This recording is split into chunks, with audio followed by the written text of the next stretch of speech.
আজি তেওঁলোকে গম পাইছে কি আজি ৰাইজক সেৱা কৰিবলৈ হ'লে বাস্তৱ ৰূপে উন্নয়নৰ ওপৰত কাম কৰিবলৈ হ'লে কংগ্ৰেছক যোগদান কৰিব লাগিব আৰু সেইকাৰণে আজি আমি ভাবিছো কি কংগ্ৰেছ আৰু শক্তিশালী হৈছে কংগ্ৰেছ এটা পৰিয়াল ইয়াত সকলোৰ কাৰণে স্থান আছে নতুন মানুহৰ কাৰণে স্থান আছে পুৰণা মানুহৰ কাৰণে স্থান আছে কিন্তু মই এটা আবেদন ইয়াৰ পৰা জনাবলৈ বিচাৰিছো কি যিসকলে কষ্ট কৰি আছে আমাৰ কংগ্ৰেছৰ ভিতৰত যিসকলে আমাৰ যুৱকসকল যে কষ্ট কৰি আছে এই চৰকাৰৰ বিৰুদ্ধে তেওঁলোকক আমাৰ প্ৰাথমিকতা দিবই লাগিব আগন্তুক সময়ত যিসকলে বেয়া দিনত আমাৰ লগত কংগ্ৰেছ কৰি আছে যিসকল টিকেট নিবিচাৰাকে আমাক কংগ্ৰেছ কৰি আছে তেওঁলোকক আমাক গৰম কৰিব লাগিব তেওঁলোকক আমাক সন্মান দিব লাগিব তেওঁলোকক আমাক স্থান দিব লাগিব আহক আমি সকলোৱে মিলি জুলি আমি কাম কৰি যাওঁ ৰাইজে যাক আশীৰ্বাদ দিয়ে সেই মানুহখিনি আমি লৈ আমি আগবাঢ়ি যাওঁ মোৰ দৃঢ় বিশ্বাস কি আজি চাৰিওফালে ৰাইজে এটাই কথা কৈছে কি আমি অহাবাৰ নিৰ্বাচনত আমি কংগ্ৰেছক জিকাবলৈ আমি সাজু আছো ৰাইজ আমাৰ লগত আছে মাত্ৰ আমি আৰু অলপ কষ্ট কৰিব লাগিব কষ্ট নকৰিলে আমি ফলটো নাপাম আজি দেখিছো চাৰিওফালে মিডিয়া বন্ধু আছে কিন্তু মিডিয়া বন্ধুখিনি বেয়া নাপাব কিন্তু আজি বিভিন্ন মিডিয়া চেনেলত আমি কি দেখা পাইছো যি মূল বিষয় এই মূল বিষয়বিলাক উত্থাপন কৰা নাই বিভিন্ন কথা লৈ ৰাইজৰ মনত কেনেকে বিভ্ৰান্তি সৃষ্টি হ'ব পাৰে চৰকাৰৰ পৰা আৰু কেনেকে এডভাৰটাইজমেণ্ট ল'ব পাৰে সেই হয় জানো আমাৰ কিছুমান মিডিয়া চেনেল বিজেপি হৈ এটা ৰাজনৈতিক কাম কৰি আছে ৰাজনৈতিক ষড়যন্ত্ৰত জড়িত হৈ আছে এটা সময় যেতিয়া আমাৰ বহিৰাজ্যৰ আমাৰ মানুহসকল শ্ৰমিকসকল যেতিয়া অসমলৈ উভতি আহিল তেতিয়া দিনে ৰাতি তেওঁলোকৰ কথা ক'লে কিন্তু আজি তেওঁলোকে চাকৰি পাইছে নাই তেওঁলোকৰ পৰিয়ালৰ শিশু খাবলৈ কিবা খাদ্য পাইছে নে নাই সেইখিনি কথাবিলাক আজি আমাৰ মিডিয়া চেনেলবিলাক দেখুওৱা নাই চৰকাৰৰ নিৰ্দেশ মতে মানুহৰ মাজত কেনেকে বিভ্ৰান্তি দিব পাৰে তেওঁলোকে সেই ধৰণৰ ৰাজনৈতিক কাম কৰি আছে কিন্তু সত্য ৰাইজ মোৰ আত্মবিশ্বাস প্ৰধানমন্ত্ৰী মোদী ডাঙৰে যিমানে শ্লোগান ওলাওক আত্মনিৰ্ভৰ ভাৰত ক'লেও আমি পুৰণা মেক ইন ইণ্ডিয়াটো পাহৰি যোৱা নাই পুৰণা মেক ইন ইণ্ডিয়াটো বিফল হ'ল এই আত্মনিৰ্ভৰ ভাৰত আমি গম পাইছো মাত্ৰ এটা শ্লোগান ইয়াতো আমি দেখা পাইছো কি ইয়াত আমাৰ বিভিন্ন আমাৰ সময়ত ৰাজ্য চৰকাৰে আঁচনিবিলাক দিছে কেতিয়াবা 830 টকা কেতিয়াবা 2000 টকা কেতিয়াবা 6000 টকা কেতিয়াবা 50000 টকা ৰাইজে গম পাই গৈছে আগৰ আঁচনিবিলাক ক'ত গ'ল পুনৰ আঁচনিটো ক'ত গ'ল সংস্কৃতি আঁচনিটো ক'ত গ'ল চাকৰি দিয়া আঁচনিটো ক'ত গ'ল তো মানুহে গম পাই গৈছে কি এইখিনি মাত্ৰ নিৰ্বাচনী এটা চমক আৰু মানুহে গম পাই গৈছে কি এবাৰ কোন হ'ব মুখ্যমন্ত্ৰী এই এনেকুৱা দল নালাগে আমাৰ ৰাইজৰ হৈ কাম কৰা ৰাইজৰ চৰকাৰ লাগে এই হ'ল কংগ্ৰেছৰ চৰকাৰ আৰু ৰাইজে গম পাই গৈছে কি টিভি চেনেলত যি দিয়ে থাকক আঁচনি যিয়ে ঘোষণা কৰি থাকক নতুন নতুন যিমানে শ্লোগান দিয়ে থাকক ৰাইজে গম পাই গৈছে আমাক এটা হাতৰ পৰা 830 টকা দিছে আকৌ আন হাতৰ পৰা তোলৰ পৰা আমাৰ টেক্সটো লৈ আছে এটা হাত পৰা আমাক পইচা দিছে আকৌ পেট্ৰলৰ ডিজেলৰ দাম বঢ়াই আমাৰ আন হাতৰ পৰা পইচা লৈ গৈছে এক হাতৰ পৰা আমাক স্কিম দিছে আন হাতৰ পৰা আমাক সেই স্কিমৰ ভিতৰত নিজৰ নামটো অন্তৰ্গ্ৰহণ কৰিবলৈ হ'লে এই দলৰ তৃণমূল কাৰ্যকৰ্তাসকলে আমাৰ পৰা পইচা তুলি আছে চান্দা তুলি আছে মানুহে গম পোৱা নাই নেকি মানুহ বুজি পোৱা নাই নেকি অসমৰ মানুহ সহজ সৰল কিন্তু ৰাজনৈতিকভাৱে সচেতন আৰু সেইকাৰণে শ্ৰদ্ধেয় ৰাইজ আহক আমি মিটিং কৰি আছো কিন্তু বলক আমি ৰাস্তাই পদূলিত আমি যাওঁ বুটে বুটে যাওঁ ঘৰে ঘৰে যাওঁ আৰু পুনৰ অসমত আমি এটা শান্তি সম্প্ৰীতি মহাপুৰুষ শ্ৰীমন্ত শংকৰদেৱৰ আদৰ্শলৈ আজাদপুৰৰ আদৰ্শলৈ লাচিত বৰফুকনৰ আদৰ্শলৈ কমলামিৰিয়া আদৰ্শলৈ এটা আদৰ্শ অসম আমি সৃষ্টি কৰোঁ আৰু মই ভাবোঁ আজি এই সভাৰ পৰা আমি চাৰিওফালে কামৰূপ জিলা কামৰূপ মেট্ৰ বৰপেটা নামনি উজনি ব্ৰহ্মপুত্ৰ বৰাক ডিমা হাছাও কাৰ্যক্ৰম আমাৰ বিভিন্ন জনগোষ্ঠী বিভিন্ন ধৰ্ম বিভিন্ন দিনৰ আমাৰ ভাষাৰ মানুহ কাৰণে এটাই বাৰ্তা দিওঁ কি কংগ্ৰেছ সকলৰ দল, কংগ্ৰেছ দুখীয়া মানুহৰ দল, কংগ্ৰেছ খেতিয়কসকলৰ দল, কংগ্ৰেছ শ্ৰমিকসকলৰ দল, যুৱকসকলৰ দল, বয়োজ্যেষ্ঠসকলৰ দল, কংগ্ৰেছৰ আপনাৰসকলৰ দল।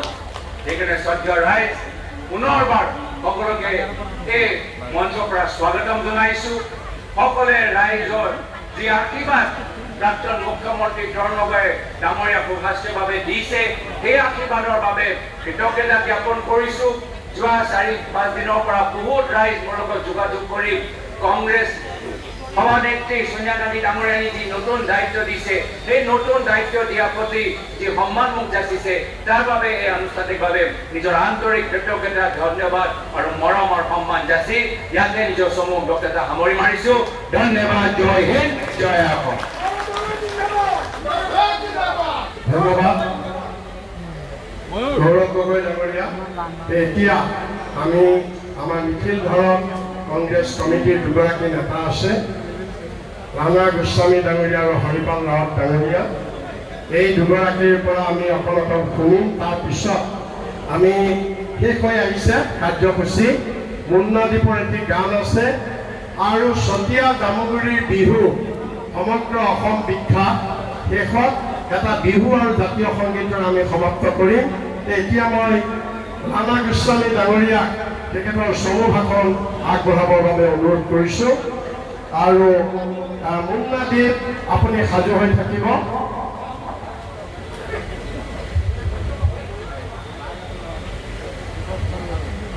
আজি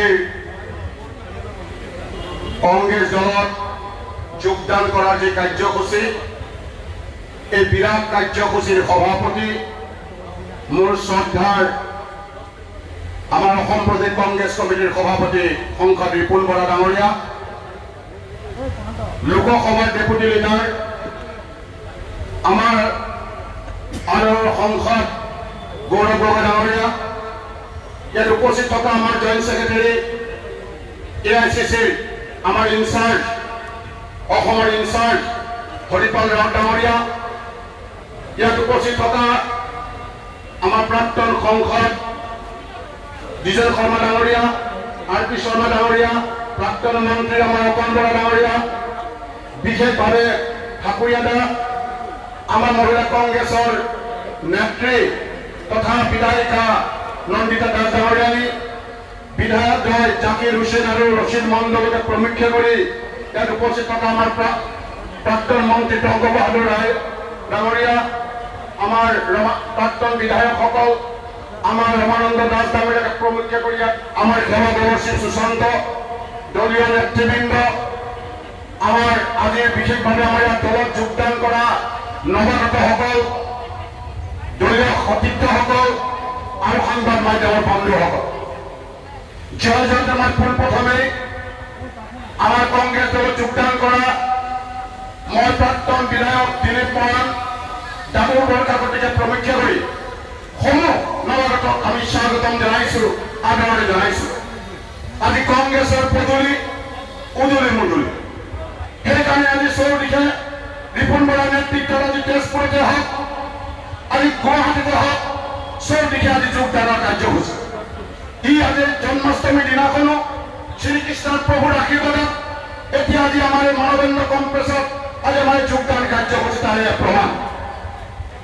মানুহ হতাশ হৈছে, গৌৰৱ গগৈ ডাঙৰীয়া বক্তব্য সুন্দৰকে দাঙি ধৰি গৈছে, ৰিপুন বৰা ডাঙৰীয়া সুন্দৰকে বক্তব্য দাঙি ধৰি গৈছে। মানুহ হতাশ, প্ৰায় যোৱা এই চৰকাৰখন হোৱা সৰ্বানন্দ নেতৃত্বাধীন চৰকাৰ হোৱা 4.5 বছৰ হ'ব।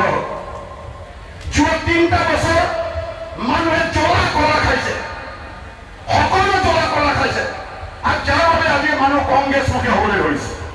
ইয়াৰ কাৰণটো হ'ল মনত পেলাওকচোন, এই যোৱা 3টা বছৰ অসমীয়া মানুহক ৰাজপথত আন্দোলন কৰাৰ বাহিৰে এই চৰকাৰখনে বেলেগ কিবা কাম কৰিছেনে? আজিৰ পৰা 2 বছৰ আগতে যেতিয়া 1000 টকা 500 টকীয়া নোট মাননীয় প্ৰধানমন্ত্ৰী মহোদয়ে বন্ধ কৰিছিল, সেই সময়ত মানুহক জ্বলা কৰা খোৱালে প্ৰায় 6-9 বছৰ। বেংকৰ শাৰী পাতি টকা সলাবলৈ ঘৰত পতা শুভ কামো কৰিব নোৱাৰিলে। এই তেতিয়াৰ পৰা এই নোটবন্দীৰ পিছত আহি গ'ল কিন্তু শেষ নহওঁতে আকৌ ঘোষণা কৰিলে যে নগালেণ্ডক অসমৰ মাটি চুবুৰীয়া ৰাজ্যৰ মাটি এৰি দিব, নগালেণ্ডে নাগালী বনাবলৈ অসমৰ মাটি এৰি দিব। নোটবন্দীৰ আন্দোলন ছমাহ চলি শেষ নহওঁতে আৰম্ভ হৈ গ'ল নাগালীমৰ আন্দোলন। ছমাহ চলিলে নাগালীমৰ আন্দোলন, নগাক মাটি নিদিয়াৰ দাবী লৈ আন্দোলন। এইটো শেষ নহওঁতে আহি গ'ল GST লগাই ৰাজ্যৰ মূৰত কাম কামোৰ মাৰিলে। ইটোৰ পিছত ইটো বস্তু দাম বঢ়াব লাগিলে, অসম চলাব লাগিলে। হয়তো শেষ নহওঁতে মানুহক তেওঁলোকৰ আচল ছবিটো যাতে চিনি নাপায় বিজেপি চৰকাৰখনৰ, সেইকাৰণে এটাৰ পিছত এটা তেওঁলোকে আন্দোলন লগাই থাকে, এটা পিছত এটা সিদ্ধান্ত লৈ মানুহক আন্দোলনৰ পথত লগাই থাকে। এই নাগালেণ্ডৰ আন্দোলনৰ পিছত GSTৰ পিছত আহি গ'ল সিটিজেনশ্বিপ এমেণ্ডমেণ্ট বিল। কেইবাকৈ আন্দোলন চলিল, শেষতে আহি গ'ল সিটিজেনশ্বিপ এমেণ্ডমেণ্ট এক্ট। এইটো শেষ নহওঁতে শেষ নহওঁতে আহি গ'ল কৰোণা। এই কৰোণা চাওঁতে চাওঁতে কৰোণা পাৰ কৰাব এই তেওঁলোকৰ কাৰ্যকাল, বিজেপি চৰকাৰৰ কাৰ্যকাল। মনত পেলাওকচোন, এই 3টা বছৰ অসমীয়া মানুহক শান্তিত খাবলৈ শুবলৈ দিছে নেকি চৰকাৰখনে? যাৰ কাৰণে আজি চব দিশে আমি অসমৰ মানুহ বিজেপিমুখী হ'বলৈ লাগিছে। এই কৰোণা কৌৰৱ গগৈ কৈছে, কৰোণা কাৰ কাৰণে আজি কৰোণা নাই ভুগিছে? আজিকালি প্ৰধানমন্ত্ৰী নৰেন্দ্ৰ মোদী ডাঙৰীয়াই যেতিয়া ভাৰতবৰ্ষত মাত্ৰ 5টা কৰোণা বেমাৰী ধৰা পৰিছিল, মাত্ৰ 500 পজিটিভ কেছ ধৰা পৰিছিল, সেই সময়ত ভাৰতবৰ্ষত লকডাউন দিলে। কিন্তু যিদিনাখন 40,000 হৈ গ'ল, ভাৰতবৰ্ষত 40,000 কৰোণা আহি গ'ল, সেইদিনাখনে কিন্তু নৰেন্দ্ৰ মোদীয়ে খুলি দিলে আমাৰ পৰা ৰাজ্যত থকা লাখে লাখে শ্ৰমিকবিলাকক যাবলৈ দিলে। তাৰ পিছতে ট্ৰেইন চলালে, দোকান বজাৰ খুলিলে, 500 টাকোতে টোটেল লকডাউন, 40,000 হোৱাৰ লগে লগে লকডাউন খুলি দিলে। এই কৰোণা ভাইৰাছ ক'ত প্ৰথম ধৰা পৰিছিল? 2019 চনত চাইনাত ধৰা পৰিছিল, চীন দেশত। এতিয়া চীন দেশত কৰোণা নাই, কৰোণা শেষ। তেওঁলোকে টোটেল 2 মাহ লকডাউন দিলে, 2 মাহ লকডাউন দিলে চাইনাই, কৰোণা ফিনিছ হৈ গ'ল। কিন্তু আমাৰ ভাৰতবৰ্ষৰ প্ৰধানমন্ত্ৰীয়ে 5টা টাকোতে লকডাউন দিলে, 40,000 বেমাৰী হোৱাৰ লগে লগে তেওঁলোকে লকডাউন খুলি দি আজি অসম আৰু ভাৰতবৰ্ষক সৰ্বনাশৰ পথলৈ ঠেলি দিলে। আজি ভাৰতবৰ্ষ পৃথিৱীৰ ভিতৰত অভিলেখ সৃষ্টি কৰিছে কৰোণাৰ কাৰণে। কৰোণা আহিলে ৰাইজক কি দিলে? এফালে বস্তু দাম কমাই দিলে, কিন্তু তেওঁলোকে কৈছে কি দিছে? ফ্ৰী চাউল দিছে, ফ্ৰী চাউল দিছে। ৰাইজ ফ্ৰী চাউল, এই যে চাউলৰ দাম বিনামূলীয়া কৰিছে। যেতিয়া 1 কেজি চাউলৰ দাম 20 টকা আছিল, তেতিয়া ভাৰতৰ প্ৰধানমন্ত্ৰী সেই সময়ৰ আমাৰ ডক্টৰ মনমোহন সিং ডাঙৰীয়াই 1 কেজি চাউলত 20 টকাৰ পৰা 17 টকা কমাই 3 টকা কেজি চাউল কৰিছিল কংগ্ৰেছ চৰকাৰে। কংগ্ৰেছে কমাইছিল প্ৰতি কেজি চাউলত 17 টকা, আৰু এতিয়া বিজেপিয়ে কমাইছে পাৰ কেজি চাউলত 3 টকা। গতিকে কংগ্ৰেছে ক্ৰেডিট পায় নে বিজেপিয়ে ক্ৰেডিট পায়? এতিয়া চাউল ফ্ৰী দিছে, কিন্তু কিমান তেলৰ? এই অসমৰ চৰকাৰ আৰু ভাৰতবৰ্ষৰ চৰকাৰ কম্পিটিভ বেপাৰী হোৱা চৰকাৰ, গুজৰাটত বেপাৰীসকলৰ তলত চলা চৰকাৰ। আমি মানুহক ক'ব লাগিব, তেওঁলোকে কৈছে যে আমি ফ্ৰী চাউল দিছো। এখন বেপাৰী চপত ৰেচনৰ দোকানত কি পায়? মাত্ৰ 2টা বস্তু দিয়ে চৰকাৰে। কি দিয়ে? চাউল দিয়ে আৰু কেৰাচিন তেল দিয়ে। চাউল আৰু কেৰাচিন তেল, চাউলটো 3 টকাকে কমাই দিলে ঠিকেই, 10 কেজি চাউলত 30 টকা কমাই দিলে ঠিকেই, কিন্তু তাত যে কেৰাচিন তেলটো দিয়ে, সেই কেৰাচিন তেল কংগ্ৰেছৰ দিনত লিটাৰ আছিল 16 টকা। সেই 16 টকা এতিয়া কেৰাচিন তেলৰ দাম পৰে 40 টকা। 1 কেজি চাউলত 30 টকা কমাই দিলে, আনফালে কেৰাচিন তেলৰ দাম বঢ়াই লাগে 60 টকা বাবেকে তলেদি উলিয়াই লৈ গ'ল। আমি হোলা বুজিয়ে পোৱা নাই। এই কথাবিলাকে আমি ৰাইজক ক'ব লাগে। দিছে আনফালে কাচিন দলে মালটো উলিয়াই লৈ গুচি গৈছে এই কথাবিলাক এতিয়া আমি ৰাইজক ক'ব লাগে আৰু এইখন চৰকাৰ যদি থাকিবলৈ হয় এই ধোঁৱাখুৰীয়া চৰকাৰখন এই ধোঁৱাখুৰীয়া দুটা বিকি বিকি চব চেছ কৰিব কংগ্ৰেছে গঢ়িলে আজি এওঁলোকে এপৰতে বিকিছে বাতৰি কাকতত পঢ়িবলৈ পাওঁ যে কয়লা চিণ্ডিকেট কৰি আছে কিবা কিবি চিণ্ডিকেট কৰি আছে মোৰ ডাউট হৈছে মোৰ সন্দেহ হৈছে যে চৰকাৰী পক্ষই কৰবাত চিণ্ডিকেট কৰিছে নেকি কাৰণ এই অসমৰ একমাত্ৰ ইণ্টাৰনেশ্যনেল বিমানবন্দৰ ভাৰতবৰ্ষৰ অসমৰ প্ৰথম মুখ্যমন্ত্ৰী গোপীনাথ বৰদলৈৰ নামত থকা এই বিমানবন্দৰটো তেওঁলোকে বিক্ৰী কৰিলে চিণ্ডিকেটৰ মাল লয় নেকি মোৰ ডাউট হয় নিশ্চয় আৰু অইলৰ এখনৰ পিছত এখন তেল খনি বিকিছে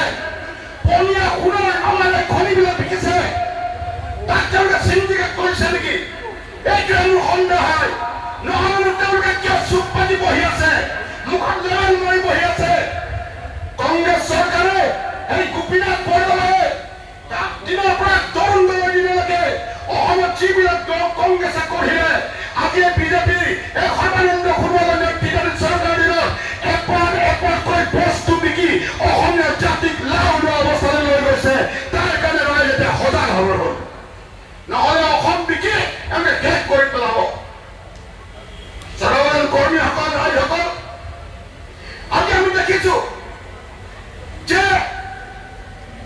প্ৰত্যেকটো কথাই কেৱল ভুৱা প্ৰতিশ্ৰুতি এটা প্ৰতিশ্ৰুতি তেওঁলোকে কাম নকৰে 23 লাখ নিবনুৱা বিপুল বৰা ডাঙৰীয়াই কৈছিল যে নিৰ্বাচনৰ আগত 23 লাখ নিবনুৱাক চাকৰি দিম বুলি কৈছে এতিয়া অৱশ্যে 23 লাখ হৈ থকা নাই কাৰণ বহিৰাজ্যত কাম কৰা তাত আমাৰ অসমলৈ ঘূৰি আহিলে বহু লাখ বাঢ়ি গ'ল এতিয়া মোৰ প্ৰশ্ন বিত্তমন্ত্ৰী মহোদয়ৰ প্ৰশ্ন এই বিত্তমন্ত্ৰী মহোদয়ে ঘোষণা কৰিছিল ইলেকশ্যনৰ আগত যে 23 লাখ নিবনুৱাক চাকৰি দিয়া হ'ব 23 লাখ নিবনুৱাক চাকৰি দিয়া হ'ব বুলি হিমন্ত বিশ্ব শৰ্মাই গৌৰৱেৰে ঘোষণা কৰিছিল বুকু ফুলাই ঘোষণা কৰিছিল এই তেওঁৰ প্ৰশ্ন 23 লাখ চাকৰি দিব পাৰি আজি এপিডিচিএল ইণ্টাৰভিউ হৈ গ'ল চাকৰি নহ'ল এলিমেণ্টাৰী এডুকেশ্যন চাকৰি ইণ্টাৰভিউ হৈ গ'ল চাকৰি নহ'ল আজি পুলিচ ডিপাৰ্টমেণ্টৰ ইণ্টাৰভিউ হৈ গ'ল চাকৰি নহ'ল কেৱল নিবনুৱাসকলৰ পৰা শ টকা তেওঁলোকে ট্ৰেজেৰী চালান লয় পইচা লয় বেংক তেওঁলোকৰ পইচা তেওঁলোকে আমাৰ ৰেভিনিউ বঢ়াইছে কিন্তু চাকৰি দিয়া নামত জিৰ' আজি 23 লাখ চাকৰি দিম কৈছিল মোৰ হিমন্ত বিশ্ব শৰ্মালৈ প্ৰশ্ন যে চাকৰি ক'ত গ'ল তাৰ বিপৰীতে এতিয়া মাত্ৰ অসমৰ 2 লাখ মানুহক তেওঁলোকে 50,000কে চৰাম নেকি আঁচনি 2 লাখ টকা দিয়া 2 লাখ যুৱকক 50,000 দিয়া ঘোষণা কৰিছে এই 23 লাখ নিবনুৱা তাৰমানে 2 লাখত দিবা বাকী তোমালোকৰ বাকী এই 21 লাখ নিবনুৱা কি কৰিবা তাৰ জবাব প্ৰথমতে অসমৰ নিবনুৱা যুৱক যুৱতীসকলক দিয়া তাৰ পিছত তুমি 2 লাখক দিবা আজি অন্তৰ্দ্বয় আঁচনিৰ কথা কৈছে দুৰ্ভাগ্যৰ বিষয় অন্তৰ্দ্বয় আঁচনিত তেওঁলোকে পইচা দিব কিন্তু কি লগাই দিছে চিচিং ফাগেন এটা লগাই দিছে কি লগাই দিছে যে যাৰ ঘৰত ফ্ৰিজ থাকিব ৰেফ্ৰিজাৰেটৰ তেওঁলোকে অন্তৰ্দ্বয়ত পইচা নাপাব আজিকালি সাধাৰণ মানুহে বাৰু বস্তু বনালে টেঙা হয় কাৰণে তাত ফ্ৰিজ এটা কিনে তাৰমানে কোনে পাব তাৰপিছত চাওক তেওঁলোকে ঘৰে ঘৰে বিজেপি এজেণ্টবিলাক ঘূৰি ফুৰিছে আপোনালোক সাৱধান হ'ব কি কাৰণে তেওঁলোকে প্ৰধানমন্ত্ৰী আৱাস যোজনাত ঘৰ দিব লিষ্ট এখন এখনৰ বিজেপিৰ কৰ্মীবিলাক ঘূৰি ফুৰিছে আমাৰ গাঁৱে গাঁৱে ঘূৰি ফুৰিছে যেতিয়া কংগ্ৰেছ চৰকাৰ আছিল যিখনৰ তৰুণ গগৈ চৰকাৰ আছিল মনমোহন সিং ডাঙৰীয়া চৰকাৰ আছিল সোনিয়া গান্ধীৰ নেতৃত্বৰ আমাৰ ইউ পি এ দলে আজি তাৰিখত সেই খবৰ আইৱাই ঘৰৰ নামত ইন্দিৰা গান্ধী আমাৰ যিটো ইন্দিৰা আৱাস যোজনাৰ নামত শ মানুহে গাঁৱত ঘৰ পাইছিল শুনিবা গাঁৱৰ মানুহক সেই সময়ত আমাৰ ৰুৰেল ডেভেলপমেণ্ট মিনিষ্টাৰ আমাৰ ৰিপুণ বৰা নামে আছিল কিমান হাজাৰ হাজাৰ ঘৰ পাইছিল শুনিব মই নিজে তেখেতৰ নেতৃত্বত তেখেতৰ দলৰ ৰিপুণ বৰা দলত মই জিলা পৰিষদৰ সভাপতি আছিলো সেই সময়ত কিন্তু এতিয়া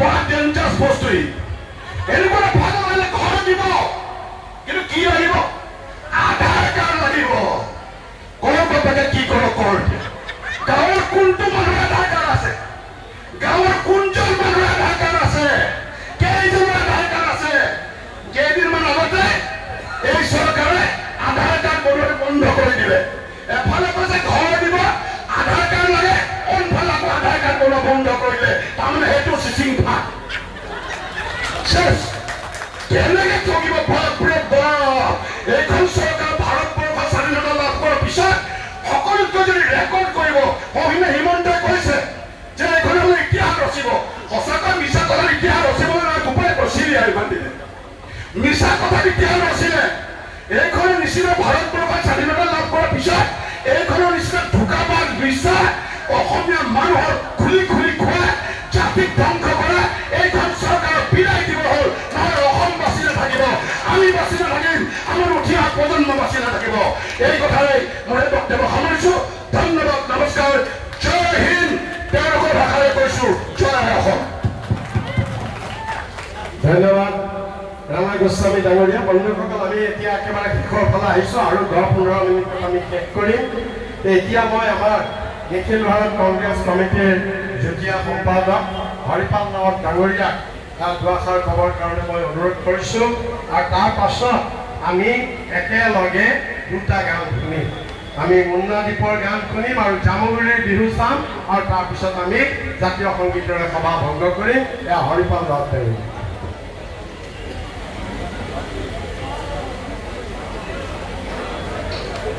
आदरणीय हमारे आज प्रदेश कांग्रेस कमेटी के अध्यक्ष बोरा जी, हमारे देश के उभरते नेता और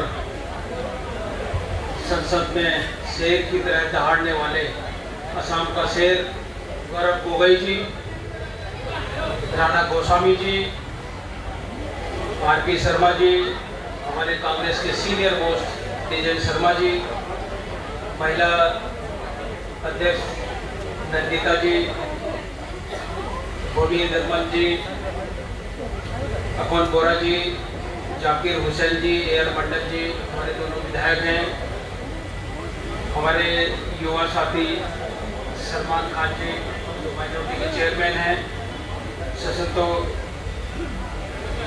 संजू बोरा जी, कुंवर जी, सशंतो बोरा जी, इमदाद जी, दिगंतो जी और यहाँ पे बैठे महिला NSY यूथ और हमारे दूसरे फ्रंटल ऑर्गेनाइजेशन के साथियों को आज मैं बहुत बहुत मुबारक देता हूँ और उनसे भी ज़्यादा मुबारक मैं उन लोगों को देता हूँ जिन्होंने आज इस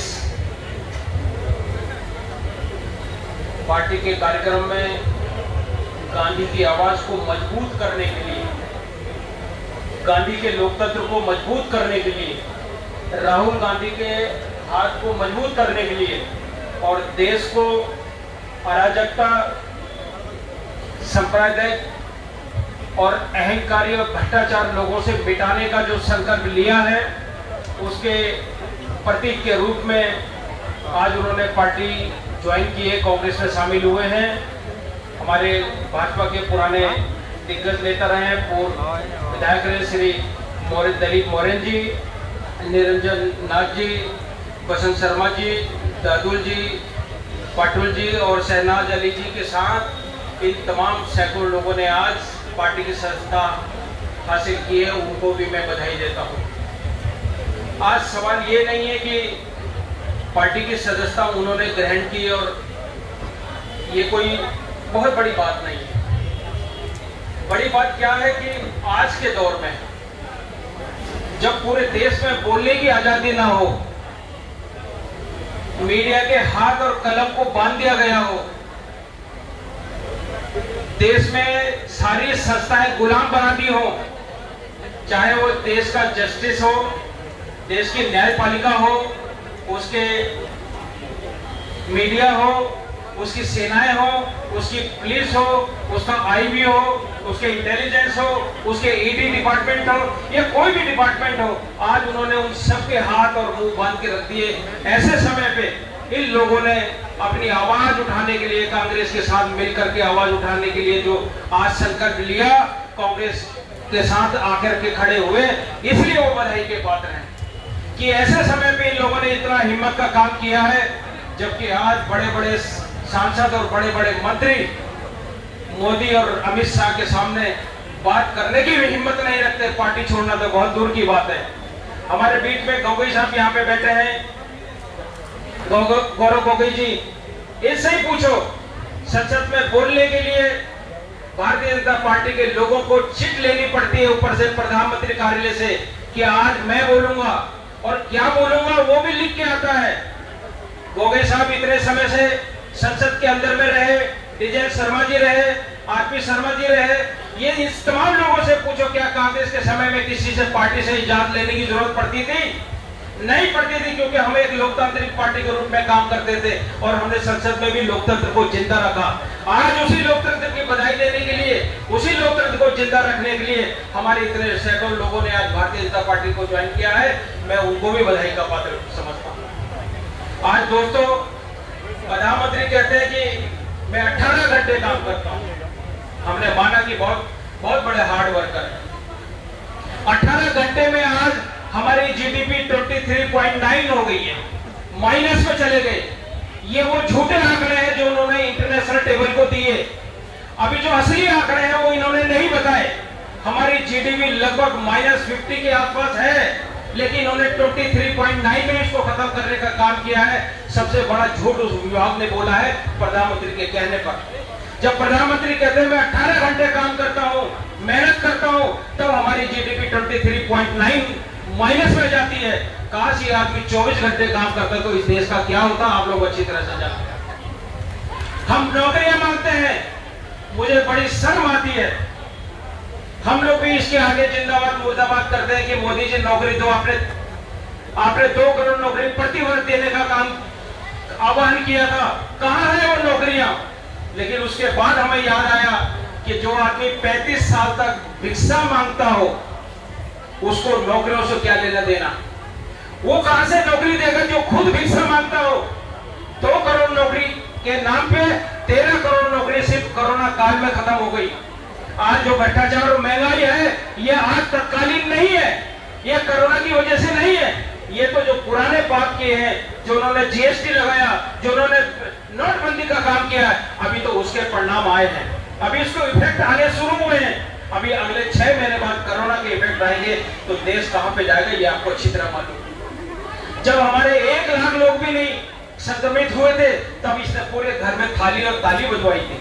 हमारे सारे फिल्म एक्टर से लेकर और सारी सेलिब्रिटीज पूरे देश के अंदर में ताली और थालियां बजा रहे थे। उस वक्त में इन्होंने नहीं सोचा, जब राहुल गांधी ये कह रहे थे, उन्होंने 12 फरवरी को कहा था, आगाह किया था कि हमारे देश में कोरोना का पहला केस आ चुका है, मोदी जी सरकार को बचाइए, लोगों को बचाइए, अस्पतालों और दवाइयों की व्यवस्था कीजिए। तब इन्होंने ये कहा कि राहुल गांधी तो बेकार की बात करता है, लोगों को डराता है, धमका रहा है, लोगों को डराने का माहौल पैदा कर रहा है। लेकिन 1 महीने के अंदर में हमारे देश में 5 लाख की संख्या पहुंच जाती है। उस वक्त में ताली और थाली बजाने का काम करते हैं।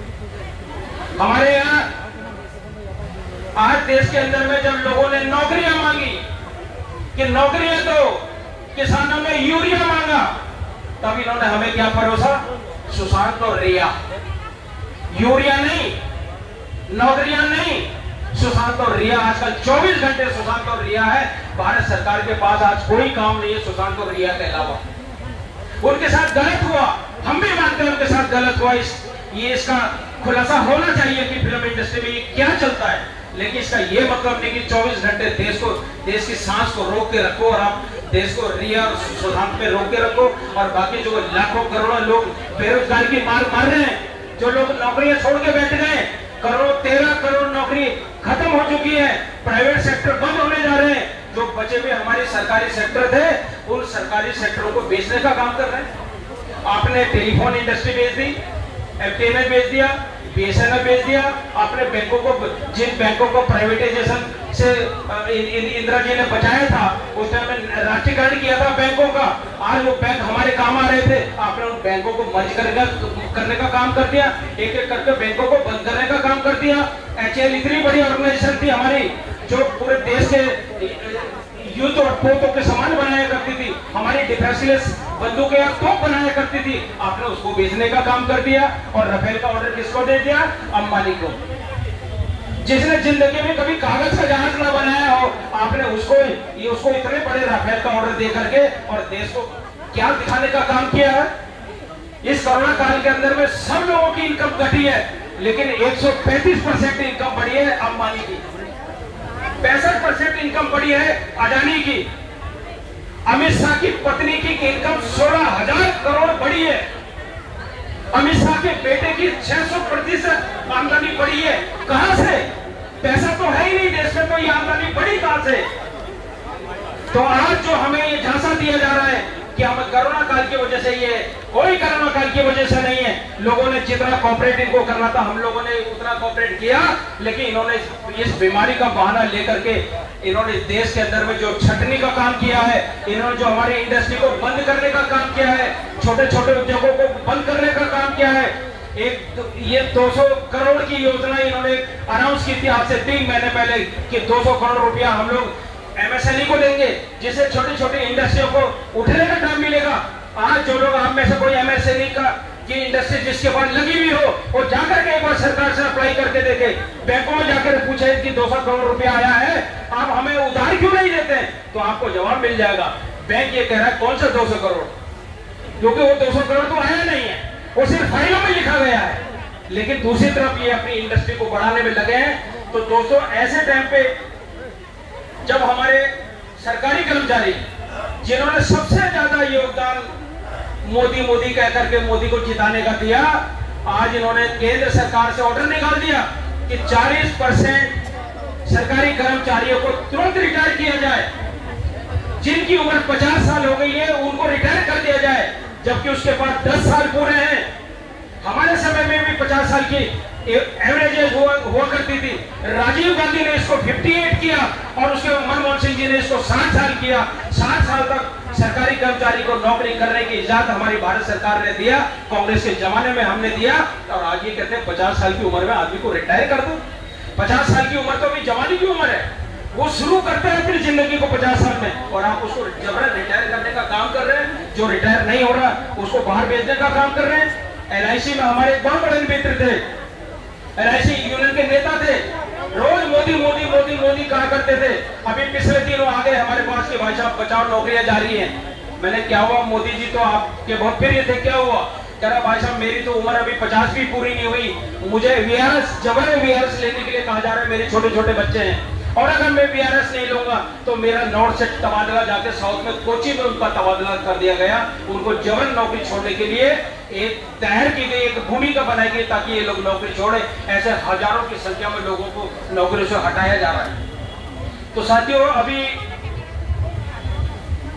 न्यायपालिका की जो हालात है आपके सामने है। वैसे मोदी जी साथ साथ उपहार भी देते हैं, ऐसा नहीं कि छीनते ही छीनते हैं।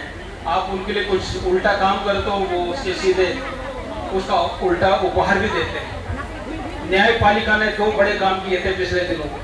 बड़े शर्म की बात है, देश का सिर उस वक्त झुक जाता है जब राफेल की कीमत जानने के लिए सुप्रीम कोर्ट में केस जाता है और सुप्रीम कोर्ट के जस्टिस कहते हैं कि नहीं, राफेल की कीमतों को न्यायालय में उजागर नहीं किया जा सकता। जब बोफर्स की कीमतों को न्यायालय में उजागर किया जा सकता है। राजीव गांधी जब देश के प्रधानमंत्री थे और बोफर्स कांड हुआ था, झूठा कांड उनके ऊपर में लगाया गया था, जब उसके तथ्य और उसके रेट्स सुप्रीम कोर्ट में जा सकते हैं तो राफेल के रेट सुप्रीम कोर्ट में क्यों नहीं जा सकते? आप राम मंदिर बनाने की इजाजत देते हैं, बहुत अच्छी बात है, मंदिर बनाना चाहिए, मैं भी 2 टाइम पूजा करता हूं, लेकिन मंदिर किसके लिए? उत्तर प्रदेश में लोगों को खाने का पैसा नहीं है और आप मंदिर दे रहे हो। आपको एक अस्पताल देने की बात की थी देश के अंदर में, इन्होंने अपने आने के बाद 2014 से और अब तक मैं जानना चाहूंगा भारतीय जनता पार्टी के लोगों से कि एक स्कूल का नाम, एक यूनिवर्सिटी का नाम, एक MBBS कॉलेज का नाम, एक एयरपोर्ट का नाम बता दे जो इनके समय में लगाया गया हो। एक एम्स का नाम बता दे कि जो इनके समय में बनाया गया हो। एक समय में इन्होंने कोई काम नहीं किया, लेकिन जो हमारे बनाए हुए जितने स्कूल कॉलेज और MBBS इंडस्ट्रीज हम लोगों ने खड़ी की, उसको बेचने का काम आप कर रहे हैं। ये कहा कि भलाई है। आज जब उस जस्टिस को मंदिर बनाने की इजाजत देती, उसको साथ साथ मंदिर तो बनाए हम। जितने भारतीय जनता पार्टी के बड़े नेता हैं, इनके बच्चे तो पढ़ते हैं विदेशों में, उनको हार्वर्ड में और अमेरिका में पढ़ाया जाता है, और हमारे बच्चों को कहा जाता है मंदिर वहीं बनाएंगे, गाय की रक्षा करो, दंगा करो, ये हिंदू है, ये मुसलमान है, ये बनारसी है, ये फारसी है, ये जैन है, इसको मारो, उसको मारो, इसको तोड़ो, और एनआरसी लागू करो। एनआरसी में ऐसे लोगों को बाहर करो जिनका देश में कोई लेना देना नहीं, और ऐसे लोगों को बाहर से ले आओ जो हमारे देश में नहीं है। जितने लोग हैं इनके लिए तो नौकरी है नहीं। अगर आप 4 करोड़ और लोगों को असम में लाकर के शामिल करेंगे तो इनको नौकरी कहां से दोगे भाई साहब? संसद में बहुत जोर से एनआरसी की पैरवी होती है। हम देखते हैं, इनसे जब सवाल किया जाता है कि बाहर से आए हुए लोगों को अगर हिंदुस्तान का बहुत बड़ा दिल है, हमने बाहर से शरणार्थियों को यहाँ जगह दी। हमारे चाहे इंदिरा जी के टाइम पे हो, चाहे हमारे राजीव गांधी के टाइम पे हो, हमने पाकिस्तान से आए, बांग्लादेश से आए, दूसरे शरणार्थियों के लिए दिल खोल करके उनको जगह दिया। देश ने उनको अपनाया। आज वो हमारे नागरिक है, हमारे देश के लिए काम कर रहे हैं, हमारे विकास के लिए काम कर रहे हैं। लेकिन इन्होंने अपने उन्हीं शरणार्थियों के साथ वो काम करने का काम किया जो विदेशों में भी कोई काम नहीं करता। अब बिहार में चुनाव है तो बिहार के लिए रिया और सुशांत, उसके बाद बंगाल में चुनाव है तो शायद तब तक चाइना से कोयला को झगड़ा करवा देंगे। मैं तो चाहता हूं कि असम के चुनाव टल जाए, ऐसा ना हो कि पाकिस्तान से भी लड़ाई लेनी पड़े असम के चक्कर में, क्योंकि ये कुछ भी कर सकते हैं, ये कुछ भी कर सकते हैं अपने चुनावी जीत के लिए। तो दोस्तों, एक बार मैं पुनः उन लोगों को भी बधाई देना चाहूंगा जिन लोगों ने आज कांग्रेस ज्वाइन की है। हमारे देश में वैसे तो शिक्षा का नया पैटर्न आ गया। अभी मैं एनसीईआरटी का और एचआरडी की एक रिपोर्ट पढ़ रहा था कि नया पैटर्न आ गया। 17,000 करोड़ रुपए की नई बुक्स ये लोग प्रिंट का ऑर्डर देने वाले हैं, और उस शिक्षा को, जो शिक्षा हम लोगों ने मुफ्त दी, वो शिक्षा जिसको हम लोगों ने आम लोगों के लिए तैयार किया, वो शिक्षा जिससे हमने साइंटिस्ट पैदा किए, वैज्ञानिक पैदा किए, इंडस्ट्रीज पैदा किए, हमने अच्छे इंसान पैदा किए, आज उस शिक्षा पे प्रहार होना शुरू हो गया है।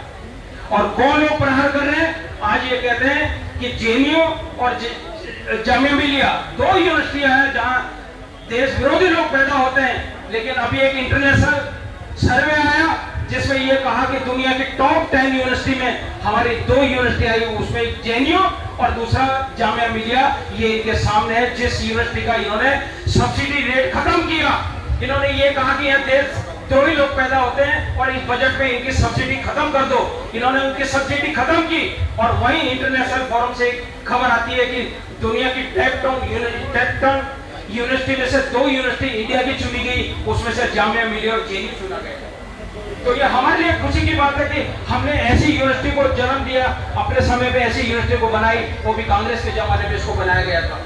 तो दोस्तों, मैं एक बार पुनः उन लोगों को इस बात के लिए बधाई देता हूं कि उन्होंने आज के इस दौर में जब लोगों की जवानें बंद कर दी जा रही हैं, मैं तो मोरेल साहब को और जितने लोगों ने आज पार्टी ज्वाइन की है, इनको भी कहूंगा जरा घर जाने से पहले घर फोन कर लेना, कहीं ईडी, इनकम टैक्स या पुलिस वाले ना आए हुए हों। लेकिन ऐसी स्थिति में उनका मुकाबला करना है। आपने ऐसे समय में पार्टी का दामन थामा है, आपने संघर्ष के दौर में पार्टी का दामन थामा है। पार्टी हमेशा आप लोगों को याद रहेगी, जब भी रखेगी, जब भी आपको पार्टी की जरूरत होगी, हम हमेशा आपके साथ रहेंगे। जय भारत, जय श्याम। धन्यवाद हरिपाल राव डांगरिया। বন্ধুসকল, আমি শেষলৈ আহিছোঁ। এতিয়া মাত্ৰ এজন মানুহ আমাৰ বাদ পৰি গৈছিল জয়নিঙত, তেওঁৰ নাম ঘোষণা কৰিব। নাম্বাৰ 1, নাম্বাৰ 2, আমি আপোনালোকৰ সন্মুখতে আমাৰ COVID-19 অসম প্ৰদেশ কংগ্ৰেছ কমিটিয়ে এটা কণ্ট্ৰল ৰুম খুলিছিলে। কণ্ট্ৰল ৰুম এতিয়াও চলি আছে। সেই কণ্ট্ৰল ৰুমৰ এটা ৰিপৰ্ট আজি ইয়াত দাখিল হ'ব। মই সেই ৰিপৰ্টটো ৰিলিজ কৰিবৰ কাৰণে মই নন্দিতা দাসক অনুৰোধ কৰিছোঁ। নন্দিতা দাস ডাঙৰীয়ানীয়ে আৰু কণ্ট্ৰল ৰুমৰ ইনচাৰ্জ মঞ্জুৰা মোহন কলিতাৰ টিম, মঞ্জুৰা মোহন কলিতা, বাকী সকলো আহক। এইটো লওক,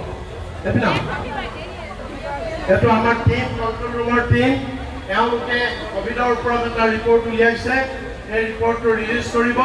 ৰিপৰ্টটো ৰিলিজ কৰিব আমাৰ বিধায়িকা নন্দিতা দাস, মহিলা কংগ্ৰেছৰ সভানেত্ৰী, তেখেতে ৰিলিজ কৰিব আৰু প্ৰথম কপিটো হৰিপাল ৰাৱত ডাঙৰীয়াক দিব, হৰিশ ৰাৱত ডাঙৰীয়াক দিবৰ বাবে।